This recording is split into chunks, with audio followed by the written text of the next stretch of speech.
الرحمن الرحيم مالك يوم الدين إياك نعبد وإياك نستعين اهدنا الصراط المستقيم صراط الذين أنعمت عليهم غير المغضوب عليهم ولا الضالين. أعوذ بالله من الشيطان الرجيم. بسم الله الرحمن الرحيم. الحمد لله رب العالمين والعاقبة للمتقين ولا عدوان إلا على الظالمين، والصلاة والسلام على أشرف الأنبياء المرسلين وعلى آله وصحبه أجمعين. اللهم ألهمنا رشدنا وعذنا من أشرار أنفسنا. سبحانك لا علم لنا إلا ما علمتنا إنك أنت العليم الحكيم ولا حول ولا قوة إلا بالله العلي العظيم. اللهم صل على سيدنا محمد في كل لمحة ونفس عدد ما وسعه علم الله. رب اشرح لي صدري ويسر لي أمري واحلل عقدة من لساني يفقهوا قولي. أما بعد. Alhamdulillah, dapat sama-sama kita berada di rumah Allah Subhanahu wa taala, solat secara berjemaah, dipanjangkan umur, dimurahkan rezeki, diberikan kesihatan yang baik, dapat bersama-sama kita memenuhi ruang waktu kita dengan majlis ilmu. Mudah-mudahan kehidupan kita sampailah di akhir hayat kita diberkati oleh Allah Subhanahu wa taala, insya-Allah. Dan kita juga berdoa kepada saudara kita yang berada di Palestin, di Gaza, supaya mereka diberikan kekuatan, keupayaan untuk menghadapi kekejaman Zionis Israel laknatullahi alaihim ajma'in, dan supaya mereka mendapat kemenangan untuk membebaskan negeri-negara mereka daripada jajahan Zionis laknatullahi alaihim, insya-Allah taala. InsyaAllah kita sambung pengajian kita pada muka surat yang berapa?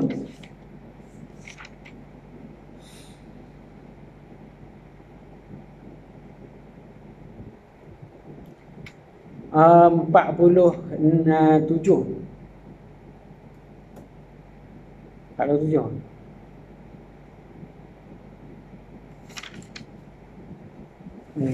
Dah ni dah 48. Ya,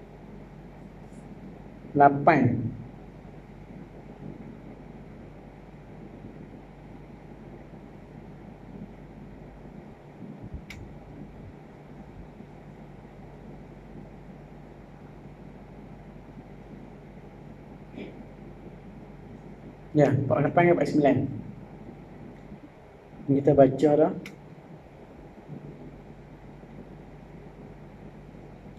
Empat puluh 49.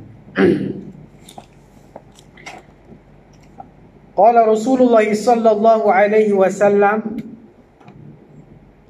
"U'budur rahmana wa at'imut ta'ama wa afshus salama tadkhulul jannata bisalam." Rawahu Tirmizi an Abi Hurairah. Sabda Rasulullah sallallahu alaihi wasallam, "Wa'budur rahmana," hendaklah kamu sembah akan Tuhan yang bersifat Rahman, iaitu pengasih ataupun pemurah. Setengah kita kata pemurah, pengasih. Hendaklah kita sembah akan Tuhan kita, melaksanakan solat 5 waktu, beribadahlah kepada Allah yang wajib kita selesaikan dahulu, kemudianlah baru yang sunat. Yang tu pun payah, solat 5 waktu sehari semalam.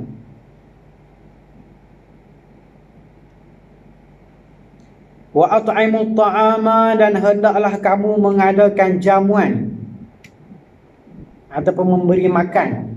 Wa at'imut ta'ama, memberi makan, ataupun kita mengadakan jamuan, kenduri ke, kenduri arwah ke. Kalau tak kenduri kahwin pun kan, dah nak pakat kahwin habis ke, dia buatlah kenduri arwah kan, ataupun kenduri kesyukuran, ataupun tak ada kenduri apa pun, Dia suka jamu orang makan. Belanja kawan dia ke belanja siapa lah. Antara satu amalan yang mulia adalah memberi makan. Dan bukan saja kepada manusia, bahkan kepada binatang pun kita disunatkan kita memberi makanan. Kucing ke anjing pun yang kelaparan, yang dahaga pun kita bagi makan kepada dia, dapat pahala juga. Dan hamburkan wa afshus salama, dan hamburkan ataupun sebarkan, berselalu, sebut sini berselalu beri salam, wa afshus salama. Ada setengah hadis kata wa afshus salama bainakum, hendaklah kamu sebarkan salam di antara kamu kepada orang Islam, orang mukmin. Sebarkan salam sesama kita saja. Assalamualaikum. Assalamualaikum. Assalamualaikum tu pun tak apa. Tapi tidak boleh memberi salam kepada orang kafir. Bahkan haram memberi salam kepada orang kafir. Memberi salam kepada orang kafir tak boleh. Sebab mereka bukanlah keselamatan atas mereka tu, disebabkan kekafiran mereka. Kalau orang kafir bagi salam kat kita, kita hanya jawab wa'alaika saja. Contohnya orang Cina ke, orang Hindu ke, dia duduk kampung Melayu ke apa kan, dia bukan Islam pun. Dia jumpa kita, dia kata Assalamualaikum. Kita tahu dah dia ni bukan Islam ni. Orang kafir kan, dia hanya akan jawab wa'alaika. Setengah tak tahu, dia kata wa'alaikumussalam warahmatullahi wabarakatuh. Lebih kan. Itu sesama orang Islam sajalah. Wa afshus salama bainakum. Tadkhulul jannata bisalam.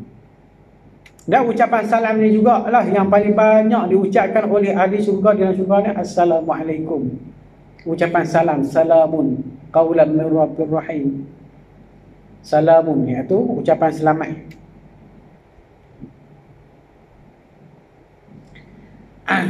Kalau kita ucapkan salam saja pun dah membawa maksud salam sejahtera dah. Kalau kita buka WhatsApp tu, kita kata salam saja, itu dah bawa masuk ke sejahteraan. Kalau kita buat nama kum saja tak boleh, kan? Ataupun dia tulis askum, apa maksud askum, kan? Ataupun dia kata sa'ikum,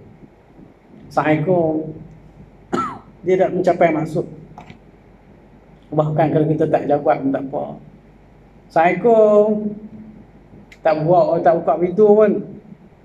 Kali awak tak jawab salam, kata lafaz itu tidak membawa maksud, tak tahulah maksud apa.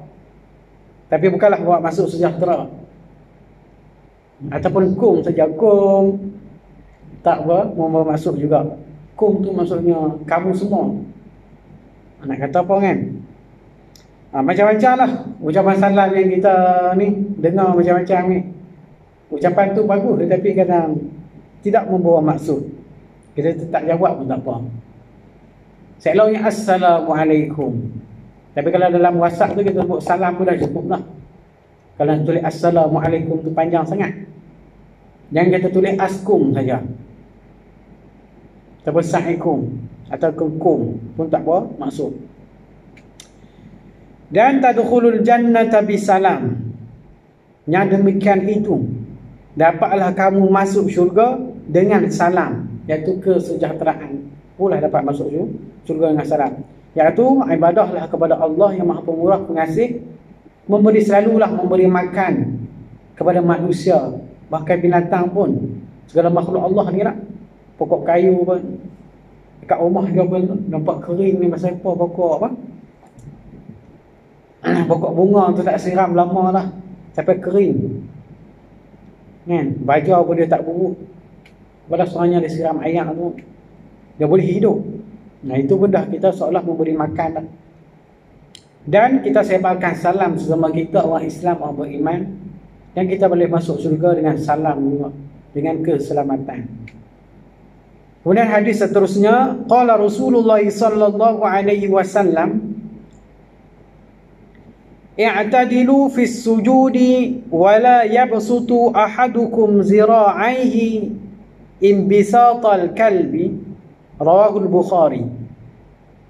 Sabda Rasulullah sallallahu alaihi wasallam, i'tadilu fis sujudi, elokkanlah sujud kamu di dalam sembahyang. Dan sujud kita tu, segala perbuatan kita dalam sembahyang tu kenapa elokkan? Di sini dia sebut sujud. Sujud yang macam mana? Wala yabsutu ahadukum zira'aihi, dan jangan kamu hampir akan dua lengan. Imbisatal kalbi, sebagai anjing menghamparkan tangannya.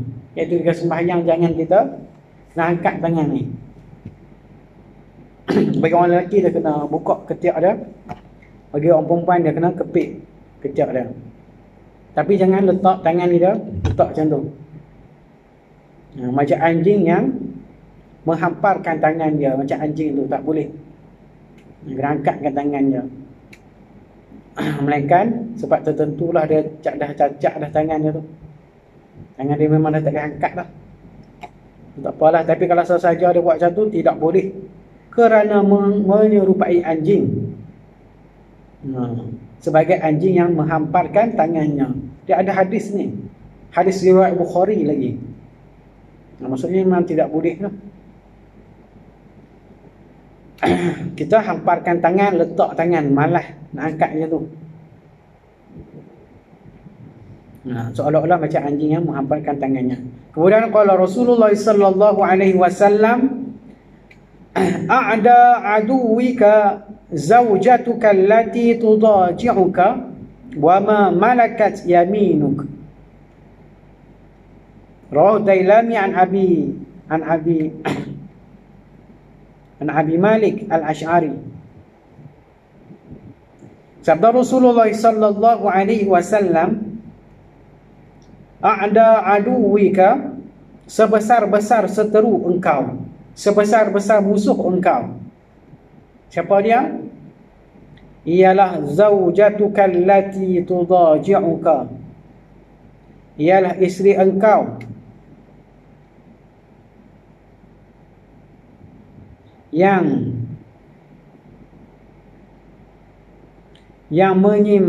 menyimpannya bersebaring dengan engkau, iaitu orang yang duduk dekat dengan kita, yang tidur sekali, yang duduk sebaring dengan kita sebantai, yang satu katil dengan kita, yang tidur sekali.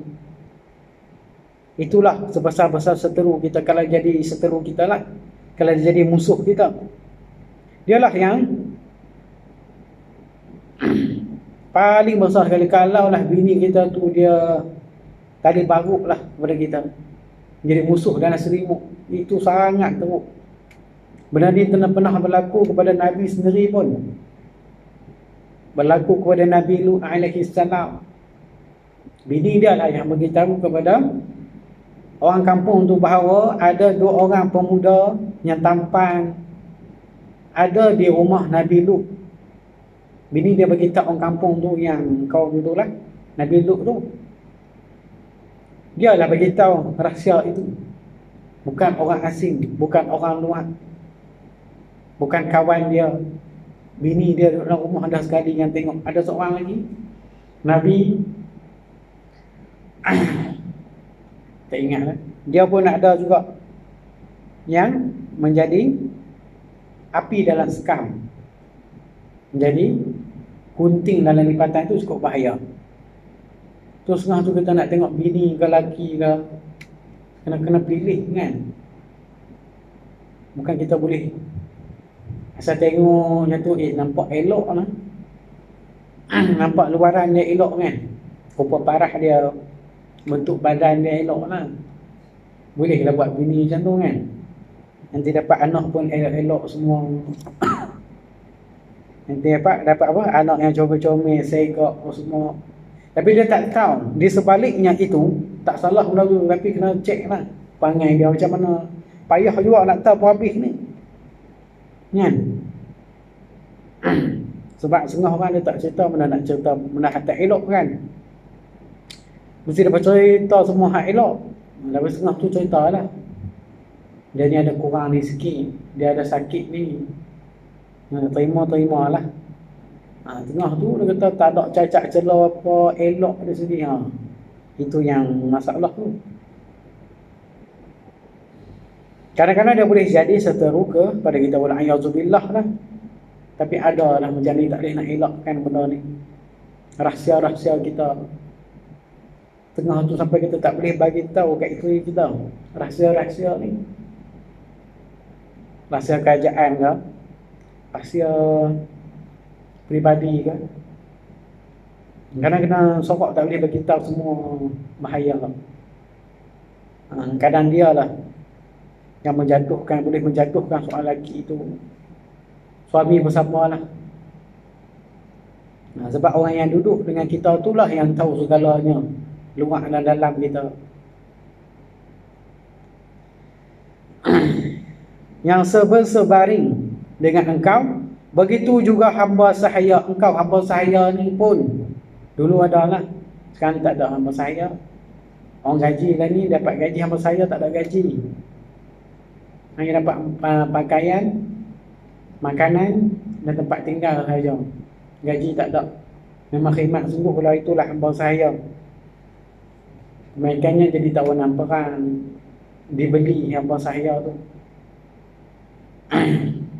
Dan hamba sahaya juga bagi orang perempuan lah, lelaki tu tak kahwin tapi dia ada hamba sahaya, dia boleh jadikan hamba sahaya tu ni lah macam bini dia juga.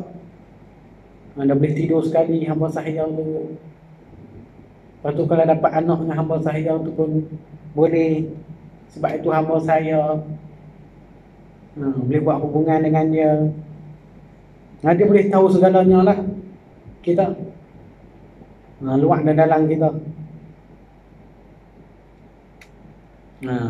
Kalau lagi di apa dah bagi tahu lah benda aib ke, benda buruk ke. Sebab isteri tu dia tak bagi tahu benda aib dengan suami dia, suami pun sama tak bagi tahu benda yang aib isteri dia. Hal-hal keluarga dia, hal-hal dalaman dia, dia tak boleh cerita kat orang. Kalau nampak dia seorang perempuan tu dia cerita hal keluarga dia, lelaki dia macam ni, bahkan hal dalam kain dia boleh cerita kat orang, itu maksudnya tak, dia bukan perempuan yang baik lah. Dia kena rahsia benda tu, boleh tahu ciri-ciri tu. Kalau saya lajak sampai cerita hak benda hak yang peribadi pun, sampai ke hak benda hak dalam kain dia cerita kat orang habis itu, bukanlah orang yang sempurna akalnya lah. Orang yang tak, bukanlah perempuan yang baik. Itu ciri-ciri dia. Sama juga dengan hamba sahaya engkau ni.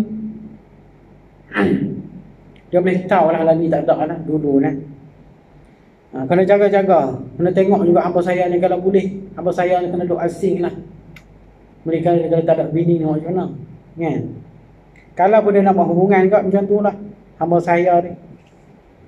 Kerana mereka lah yang boleh jadi sebesar-besar seteru, musuh bagi kita. Dia sendiri yang menjatuhkan kita. Sebab tu kalau nak tahu rahsia ke apa kan, mainkannya tanya bini dia, dia ni macam mana kat rumah. Lepas tu yang ni tanya lelaki dia, dia ni macam mana kat rumah. Sebab mereka yang paling rapat, tahu segalanya lah kan. Kemudian hadis seterusnya, qala Rasulullah sallallahu alaihi wasallam, wa'tu a'yunakum hazzaha minal ibadah an-nazara fil mushaf wa tafakkara fihi wal i'tibara 'inda ajaibihi. Rawahu al-Hakim an Abi Sa'id. Sabda Rasulullah sallallahu alaihi wasallam, wa'tu a'yunakum hazzaha minal ibadah. Hendaklah kamu berikan mata kamu itu akan habuannya daripada ibadah. Hazzaha minal ibadah. Mata kita ni. Mata macam-macam lah, tak boleh jaga lah ni kan. Tambah headset ni senang tekan kan. An-nazara fil mashaf ataupun mushaf. Dia boleh 3 sebut. Mushaf, mashaf, mishaf. Kebanyakan kita sebut mashaf ataupun mushaf. An-nazara fil mashaf, iaitulah maka ibadatnya ialah menilik kepada Quran. Kena tilik kepada Quran, kena melihat kepada Quran. Tilik kepada dapat pahala dah.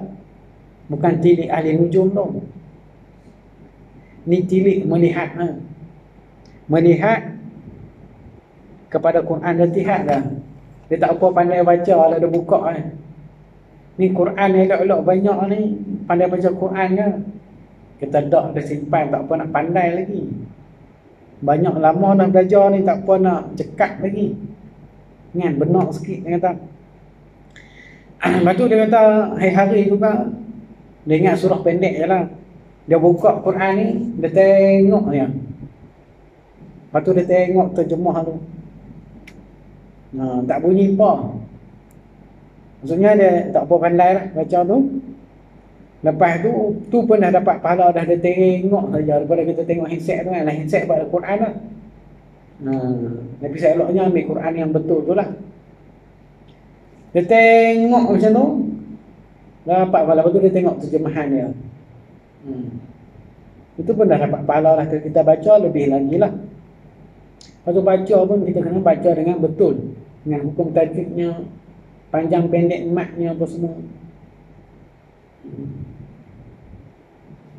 Kemudian watafakkura fihi, dan berfikir akan kandungannya, iaitu mentadabbur ataupun berfikir mengetahui maknanya terjemahan. Itu terjemahan. Kita tengok Quran terjemah itu terjemahan, bukan tafsirnya lagi. Tafsir yang ada huraiannya lagi. Yang ada huraian yang panjang-panjang lah. Tafsir Jalalain, tafsir Qutubi, tafsir Ibnu Katsir, tafsir apa lagi? Tafsir fi Zilalil Quran. Macam-macam lah. Banyak lah. Sekarang yang Buddha ni sekat tafsir apa? Al-Muni. Macam-macam. Kita tafsir kena tahu lah. Yang kita tafsir yang terjemah tu, itu tafsir lah. Itu yang terjemah tu. Itu Quran terjemah kan. Itu pun dah okey lah kalau terjemah tu. Kita boleh faham lah tengok situ kan. Tapi lebih lagi kita tengok tafsir. Wa tafakkura fihi, dan berfikir bertadabbur padanya, pada ayat Al-Quran itu. Afala tatafakkarun, afala taqilun. Wal i'tibara 'inda ajaibihi, dan mengambil i'tibar segala yang ajaib-ajaib di dalamnya. Segala yang ajaib dalam Quran ni, Al-Quran ni satu kitab kalamullah yang sangat ajaib. Tidak satu Quran tu kita tidak boleh mengetahui makna keseluruhannya. Ada ayat Quran yang kita tidak boleh mengetahui maknanya. Ulama pun tak tahu maknanya.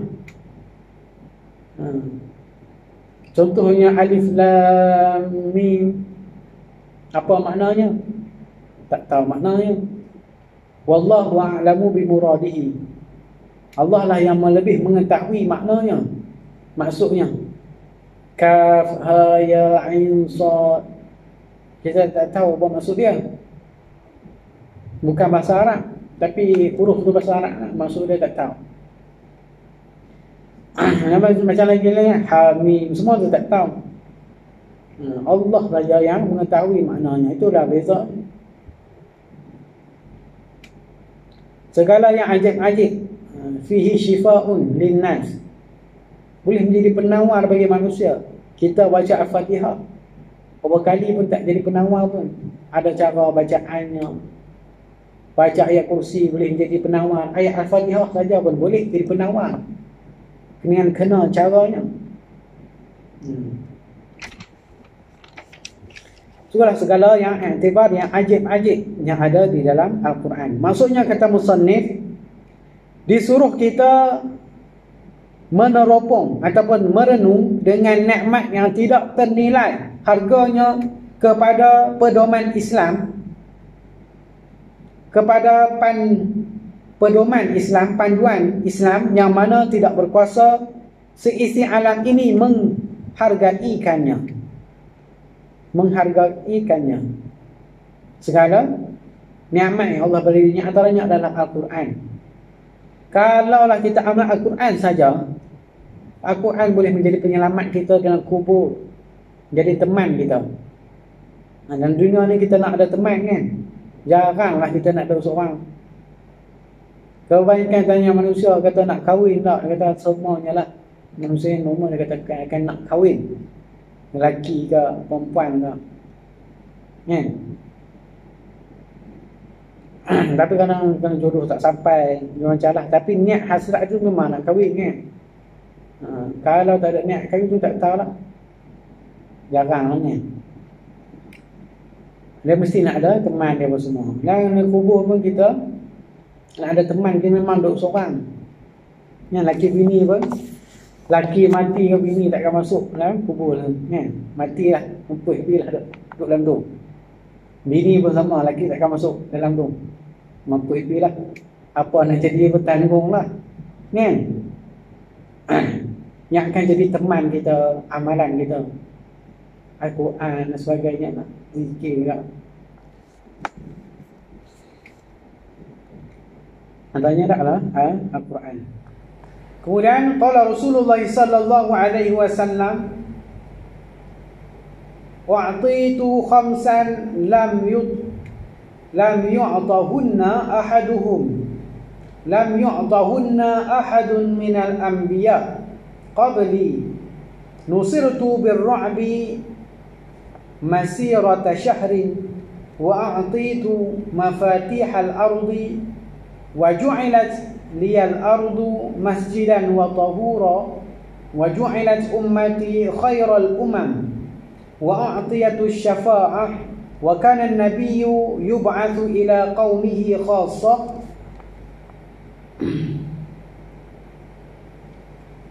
wa bu'ithtu ila an-nasi 'amma, rawahu al-Bukhari wa Muslim. Sabda Rasulullah sallallahu alaihi wasallam, wa'titu khamsan, telah diberi kepada aku 5 perkara, yu'tahunna ahaduhun, yang tiada diberi kepada seseorang pun, minal anbiya, yu'tahunna ahadun minal anbiya'i qabli, kepada seorang pun daripada nabi-nabi yang dahulu daripada aku. Sebelum daripada Nabi Muhammad sallallahu alaihi wasallam, mereka tak dapat nabi-nabi yang sebelum tu. Apa dia? Yang pertama, ditolong akan daku dengan diberi ketakutan di hati segala seteruku, segala musuhku, sejauh 1 bulan ampunya perjalanan, ala masirati syahrin, dalam sebulan jangka perjalanan itu musuh-musuh tu dah takut dah dengan dia, dengan Nabi Muhammad sallallahu alaihi wasallam. Contohnya nak pergi berperang, perang Badar ke, perang Uhud ke. Contohnya jarak perjalanan daripada Palestin, contohnya lah, Palestin ke Mekah tu memakan masa 2 bulan. Naik unta dan kuda, lebih kurang 2 bulan lah, sebulan lebih. Kat 2 bulan, dalam tempoh perjalanan sebulan nak sampai tu, mereka dah rasa lah hati mereka tu berdebar dah kan. Hati dia berdebar. Hati dia berdebar-debar, ya Allah, siapa ni? Rasa lek ni. Padahal tak sampai lagi nak perang tu. Itu dah boleh rasa dah. Sebab tu dia berasa takut. Musuh-musuh rasa takut dah, sebab dia punya mukjizat dia tu. Dan tidak ada satu peperangan pun yang Nabi pergi kalah habis, tak pernah. Yang perang Uhud pun dia bukan kalah habis, dia boleh kurang kata seri jugalah.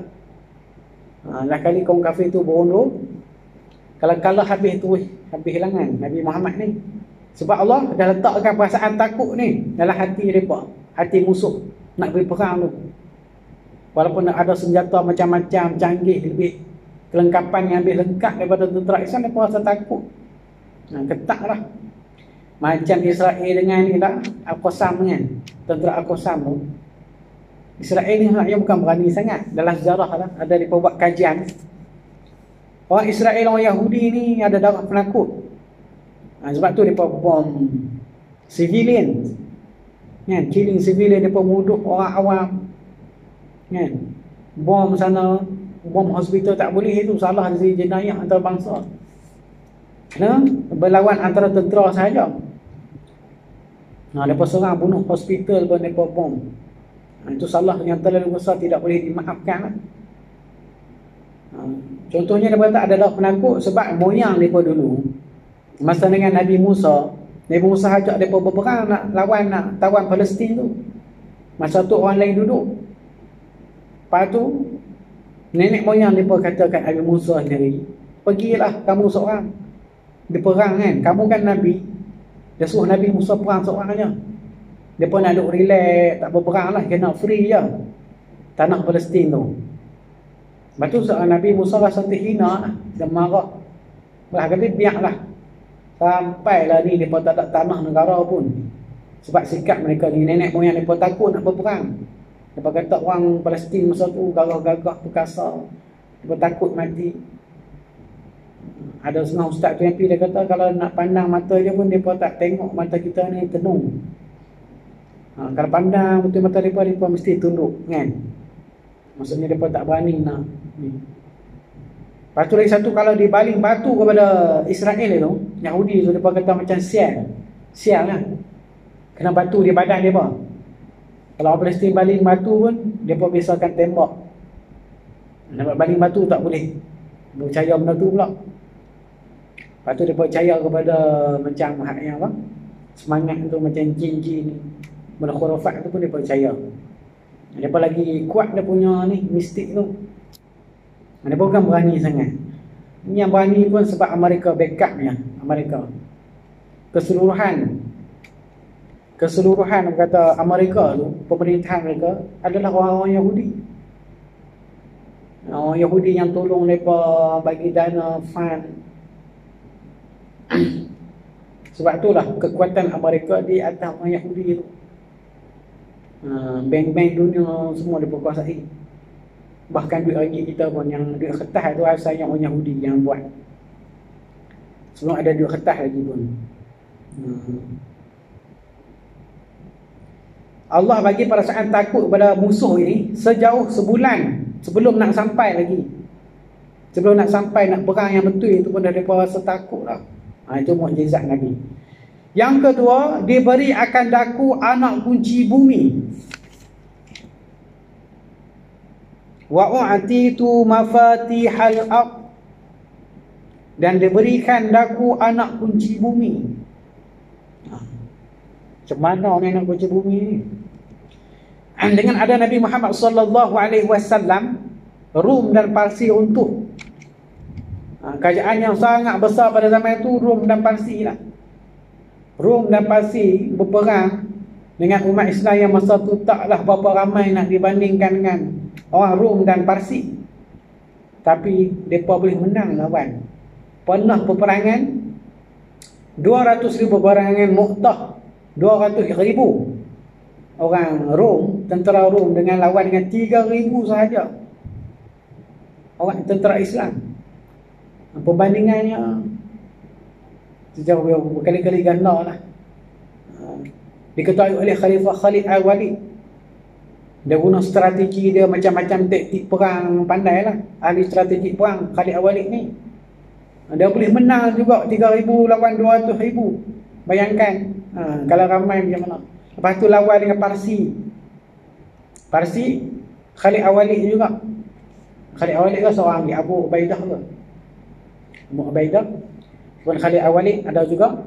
Lawan dengan Parsi 200,000 orang, lawan dengan 30,000 orang tentera Islam. Boleh menang 30,000 sampai lari ditampungkan. Boleh kuasai, kalau boleh kuasai Rom dan Parsi masa tu memang boleh kuasai dunia lah. Dan dikalahkan pada zaman itu. Sayyidina Umar dah boleh memperluaskan jajahannya. Sebab itulah Islam ni selain disebarkan melalui perdamaian, Islam disebarkan melalui mata pedang, peperangan. Islam ni disebarkan melalui peperangan, kena perang. Sebab itulah dalam Al-Quran dia suruh perang juga. Kutiba alaikumul qital wa huwa kurhul lakum. Sebab perjanjian ni bukan boleh buat perjanjian contohnya macam Yahudi. Perjanjian perdamaian dah banyak dah, mereka sendiri yang langgar. Maka yang terbaik adalah perang dengan Yahudi. Kerana akhir zaman nanti pun memang akan perang. Dia memang kena perang lah, nak lawan orang kafir ni. Perdamaian tak boleh pakai sangat. Namanya mereka boleh langgar macam tu je, orang tak heran. Akhir hari memang kita akan berperang sungguh lah. Islam disebarkan antaranya melalui peperangan lah, mata pedang. Nanti akhir zaman wallahu a'lam lah dengan apa kan. Sekarang ni guna canggih lah teknologi sekarang ni. Dan yang ketiga, dijadikan bagiku muka bumi itu di mana-mana pun boleh dijadikan tempat sembahyang dan boleh buat bersuci dengan dia. Jika dijadikan bagiku muka bumi ini, itu di mana-mana pun boleh dijadikan tempat sembahyang. Nak sembahyang di mana-mana pun, kan? Di timur dan barat boleh nak sembahyang. Tidak ada tempat-tempat yang tertentu. Contohnya nak sembahyang kena sembahyang di masjid saja, ataupun di surau saja. Tak boleh. Semua boleh. Tempat yang hati janji yang bersih, yang suci elok, tempat tu boleh kita sembahyang. Dan boleh buat bersuci dengan dia, tanah tu. Tak ada air lah, duduk dalam tengah padang pasir tu, lebih kurang jarak. Dalam setengah kitab dia kata satu Korea tu, jarak macam tu lah. Satu Korea tu dia tak ada air, padang pasir yang sangat luas, tak ada air. Dia ambil tanah debu itu, boleh buat tayamum, boleh bersuci dengan dia. Dan mandi wajib juga dengan tayamum. Dan yang keempat, dijadikan umatku itu sebaik-baik umat, khairul umat, sebaik-baik umat. Kuntum khairu ummatin ukhrijat linnas. Kita ni sebaik-baik umat. Orang Yahudi, orang Israel, depa kata depa sebaik-baik umat. Sebab apa depa kata depa sebaik-baik umat? Sebab kebanyakannya Nabi, kebanyakannya 124,000 Nabi. Berapa ratus ribu Nabi itu kebanyakannya daripada orang Yahudi. Nabi Musa, orang Israel, kan? Lepas tu kaum Israel lah, anak cucu Nabi ni, Nabi Ibrahim, anak cucu Nabi Yaqub. Nabi Yaqub pun mana Nabi Ibrahim. Asalnya orang Arab dengan orang Israel ni adalah satu pak yang sama, mak yang lain-lain. Asal Nabi Ibrahim kahwin dengan Siti Hajar, dapat Nabi Ismail. Waktu daripada Nabi Ismail ni lah lahirnya kaum Arab. Nabi Ismail dia kahwin dengan orang Jurhum daripada Yaman, dapat anak. Maka anak tu jadi keturunan Arab. Lepas tu Nabi Sarah, daripada Sarah tu dapat Nabi Ishaq. Nabi Ishaq kemudian dapat Nabi Yaqub. Daripada Nabi Yaqub tu dia kahwin 4, dapat 12 orang anak. 12 orang anak Nabi Yaqub itu adalah kaum Bani Israel, 12 kabilah.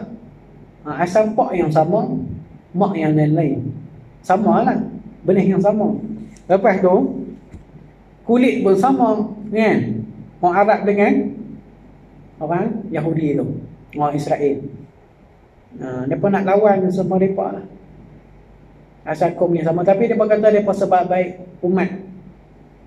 Disebabkan mereka lawan Nabi Musa pun mereka lawan, Nabi Daud pun mereka lawan, Nabi Yahya mereka bunuh, Nabi Zakaria mereka bunuh, Nabi Yusha bin Nun mereka bunuh. Nabi kaum ni, Bani Israel ni, nak kata jahat ketegaknya mereka ni masa Nabi sendiri ada pun mereka dah lawan dan mereka bunuh. Sebab itulah mereka dilaknat. Kalau ikut keturunan mereka memang keturunan mulia, sebab keturunan Nabi-Nabi memang keturunan mulia. Tapi khutbah mulia pun boleh dilaknat oleh Allah Subhanahu Wa Taala, wal a'yadzu billah. Dan mereka ni diberikan kebijakan kaum yang cerdik lah orang Yahudi ni. Sebab mereka boleh kuasai dunia teknologi, ekonomi, apa semua di bawah mereka. Tapi mereka ada satu perasaan takut dalam diri mereka tu. Darah penakut tu ada. Tapi orang Melayu kita ni ada juga darah berani. Ada buat kajian lah, ada buat kajian tu. Ada darah berani sebab kita zaman-zaman dulu kita berperang. Kita yang pergi perang orang. Contohnya Kesultanan Melayu Melaka, kita yang pergi serang di Sumatera tu. Kita pergi serang Aceh. Serang Aceh. Kita pergi serang kerajaan yang lain. Kerajaan Jawa ke apa kita serang apa tu, Sumatera. Lepas tu kita tawan negeri-negeri lain. Berperang selama kita pun ada. Memang berperang lah. Tapi kaum Yahudi mana biasa mereka serang orang. Mereka tak pernah berperang dengan orang. Mereka yang kena bantai. Contohnya di masa Hitler kan, Jerman, mereka yang kena bantai. Dekat juta berjuta orang mati. Mereka pergi negara mana pun semua mereka kena bantai. Mereka yang kena dianiayanya. Masalah ni je. Sebab mereka ada kekuatan sikit dengan Amerika, mereka baru nak serang orang Islam. Orang Arab pun ada darah perang. Memang mereka berperang orang Arab pada dulu lagi. Orang Turki yang perang lah. Orang Rom, masa Rom kan. Tapi bangsa Yahudi bukanlah tunai yang macam tu. Sebab tu mereka kata ada darah nakut. Mereka tak berani nak bersententang dengan ni, lawan dengan tentera kuasa dengan. Dan kemudiannya last sekali dia balas orang awam lah. Itu yang. Dan kita ni sebaik-baik umat. Nabi pun kata kita sebaik-baik umat Nabi Muhammad sallallahu alaihi wasallam. Dan kelima, dia beri akan daku syafaat. Nabi boleh bagi syafaat. Antara nikmat yang besar yang boleh oleh Nabi, mukjizat adalah boleh bagi syafaat. Padahal Nabi-Nabi lain tak ada. Masa di padang mahsyar nanti, umat Nabi Muhammad nak minta syafaat kepada Nabi-Nabi yang lain, start pada Nabi Adam sampailah Nabi Isa. Nabi Adam, Nabi Ibrahim, Nabi Musa, Nabi Isa semua tak boleh. Dia kata nafsi, nafsi, nafsi, nafsi. Allahumma sallim, sallim. Masa tu pun sendiri-sendirilah. Nabi pun dia kata, mereka kata mereka ada dosa. Bahan Nabi semua maksum. Mereka anggap mereka ada dosa. Sebab tu mereka kata tak boleh bagi syafaat. Mereka tanyalah Nabi kamu sendiri Muhammad sallallahu alaihi wasallam. Nah, kali Nabi sendiri boleh bagi syafaat, itu sangat besarlah syafaat, pertolongan itu. Bahkan selawat saja pun ada banyak manfaatnya. Nabi boleh tolong kita. Kalau kita lah walaiyazubillah ada masuk dalam neraka, tunan kita ke, kaum kerabat kita ke, umat Nabi Muhammad sallallahu alaihi wasallam masuk dalam neraka, malaikat bagi tahu kepada Nabi Muhammad sallallahu alaihi wasallam, ada umat kamu ni yang masih di dalam neraka. Orang lain bakal keluar dah neraka ni. Dia ada lagi. Kata Nabi Muhammad kata, ada lagi siapa dia? Nabi Muhammad pergi tengok di dalam neraka itu. Nah, kalau tengok-tengok, Nabi kata, so timbang lain. Timbang balik. Macam mana boleh masuk dalam neraka ni? Lepas tu malaikat pun ambil lah timbang. Timbang-timbang tengok berat belah jahat tu, kejahatan lebih berat daripada yang kebaikan. Lepas tu berat timbang sekali kedua pun dah berat kejahatan juga. Lepas tu Nabi ambil yang punya serban tu. Serban tu. Nabi ambil satu kertas kecil. Kecil je. Betul dia letak tepat hak belah baik tu, belah kanan. Maka berat belah baik. Lepas tu dia kata, apa kertas kecil tu? Dia kata selawat. Di dalam dunia ada berselawat juga kepada Nabi Muhammad sallallahu alaihi wasallam. Ada berselawat. Bukan kata selalu. Selawat tu ada juga. Dia hadir juga majlis-majlis selawat. Dia juga berselawat. Tengah orang hak paling teruk dah selawat, aku dia tak tahu kata selawat macam mana lah. Kan? Sama kata mengucap macam teruk lah. Tapi tak tahu macam mana kan. Selawat ni selalu orang semayang memang wajib selawat lah. Kemudian, dan adalah nabi-nabi yang dahulu dibangkitkan menjadi rasul khas kepada kaum masing-masingnya. Nabi dahulu khas kepada kaum tu je. Nabi Musa kepada kaum Bani Israel, Nabi Isa kepada kaum Bani Israel, Nabi Syuaib kepada orang Arab, orang situlah, negeri dia. Nabi Nuh kepada negeri dia. Nabi Ibrahim kepada negeri dia. Nabi Ibrahim dan Nabi Nuh zaman yang sama. Nabi Ibrahim dan Nabi Nuh. Nabi Ibrahim dan Nabi Lut. Silap. Nabi Ibrahim dan Nabi Lut satu zaman. Nabi Lut tu anak makan kepada Nabi Ibrahim. Kaum-kaum dia, negeri-negeri dia masing-masing. Dia tak semua. Tapi Nabi Muhammad sallallahu alaihi wasallam boleh menjadi nabi kepada semua selepas dia tu. Selepas Nabi Muhammad sallallahu alaihi wasallam, semuanya umat Nabi Muhammad sallallahu alaihi wasallam. Jadi bangkit akan daku am sama sekali, secara umum. Dan dibangkitkan daku ilan nasi ammah, kepada manusia keseluruhannya umat Nabi Muhammad sallallahu alaihi wasallam. Selepas kelahiran Nabi Muhammad sallallahu alaihi wasallam sampailah akhir zaman ila yaumil qiyamah, semuanya umat Nabi Muhammad sallallahu alaihi wasallam yang tidak dapat melihat Nabi Muhammad sallallahu alaihi wasallam bukan umatnya. Yang dapat melihat tu sahabat. Berbanding nabi-nabi terdahulu hanya setakat tu je, zaman dia je. Kalau umat Nabi lain tu, Nabi lain lah.